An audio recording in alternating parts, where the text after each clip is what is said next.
How you doing, friends? Today it's all about improving or at least changing your sound for not a lot of money. And there's two ways to do it. There's more ways to do it, but I'm going to talk about two ways to do it. First way is with equalizers, and then later on I'm going to talk about subwoofers.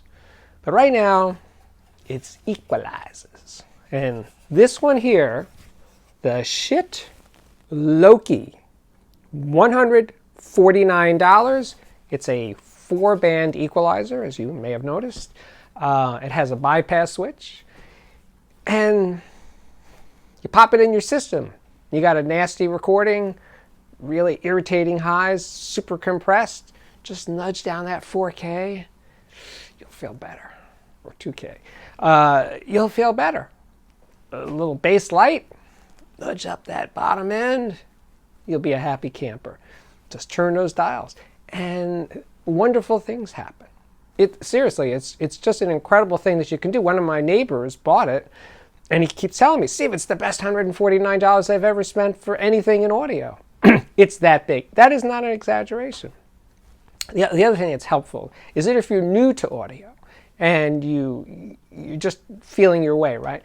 Owning an equalizer can be an educational experience, because frequencies, 50 hertz, 80 hertz, 200, 4K, these are just abstractions, right? But once you lay your hands on the knobs and you twirl them a bit and you turn and listen, yeah, it'll start to be very real to you what different frequencies sound like and how they affect the music. Not just the gross bass and treble, which I think people sort of get, but when you attach a number to it, like 4K, 4,000 hertz, yes, that becomes meaningful, and you know what that means. So, meaningful, know what it means. So, really, I can't urge you strongly enough. There are other equalizers out there. I just haven't had experience with them in a long time, so I'm not saying the Loki is the only one. I'm just saying it's the one I know, and I'm super impressed with how well it works. Now, how you would insert it in your system, well, there's a couple of ways. The first way is to put it between your preamp and power amp, if you have a preamp and a power amp. If you're just using an integrated amp, well, it's a little trickier, but you could put it between the source that you use the most, let's say a DAC, right? So you would put it between the DAC and the input to your integrated amp, or between your phono preamp and the integrated amp if you're using an external phono preamp.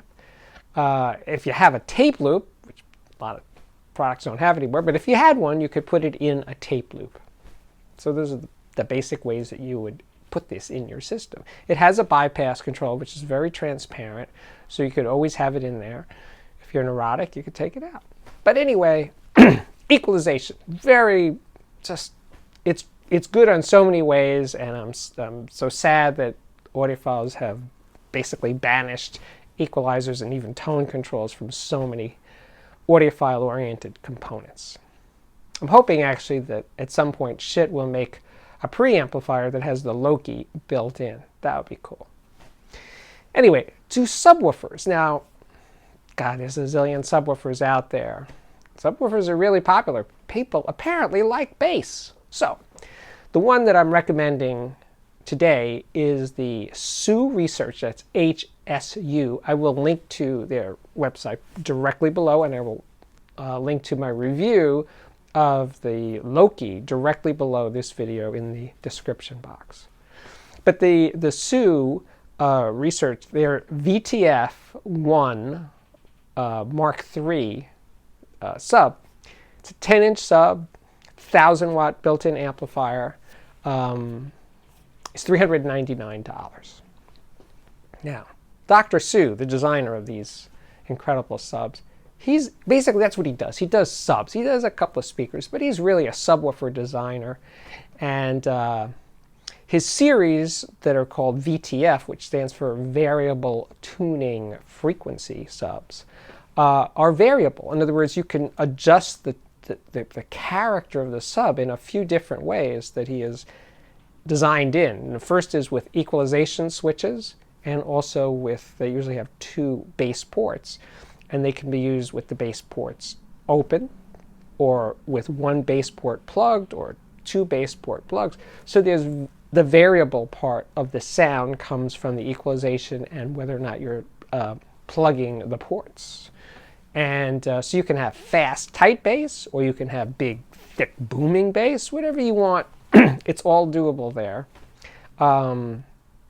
They're very affordable, obviously. They start at $399. He makes much more expensive ones, up to around $2,000.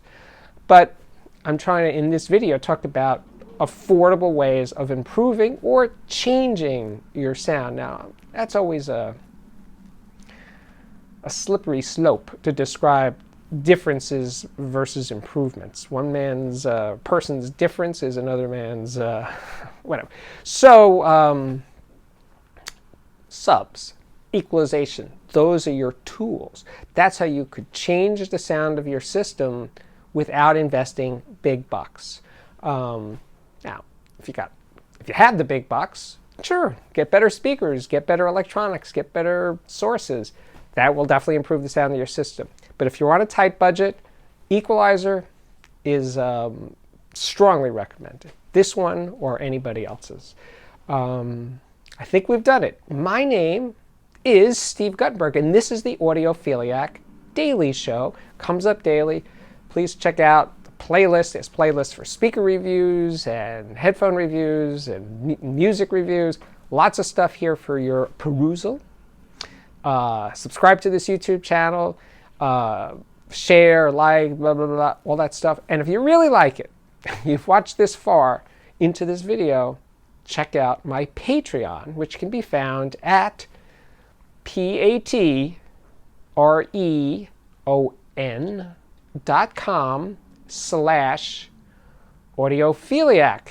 And I'll thank you in advance for doing that. See ya.